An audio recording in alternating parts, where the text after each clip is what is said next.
ما تبكوا وما تزعلوا وحطوا الدبكة وارقصوا، بدي إياه يوم فرح مش يوم حزن، بدي إياكم دايما فرحانين، بحبكن كتير وظلوا تذكروني وحبوني دايما. بهالكلمات ودعت الشحرورة صباح جمهورها صباح اليوم قبل أن تموت. خبر وفاتها ما كان شائعة هالمرة، بل حقيقة صدمت عشاقها بمختلف أنحاء العالم، والحزن لف الساحة الفنية. من برنامج سيدتي أحر التعازي لعائلتها وللفن اللبناني والعربي. وداعا صباح.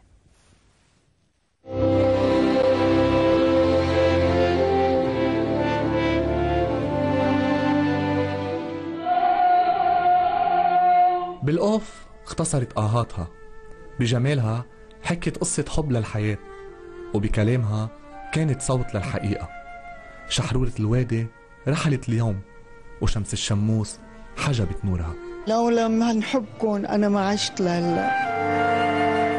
بالفرح والتفاؤل عاشت صباح أيامها، ندرت حياتها للفن اللبناني ونشرته بكل العالم. ألو ألو ألو بيروت من فضلك يا عيني، أعطيني بيروت عجل بالخط شوي. بالشائعات حاربوها وبحياتها الخاصة عايروها، ولكنها بقيت مثل أرز لبنان شامخة، ولا مرة خيبت أمل شخص قصدها.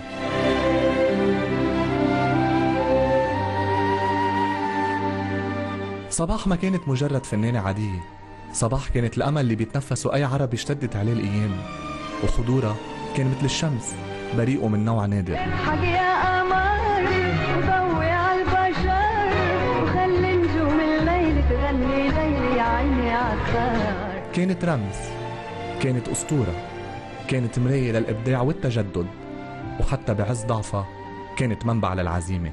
اليوم حسيت حالي إني أنا غطيت شي بهالدنيا.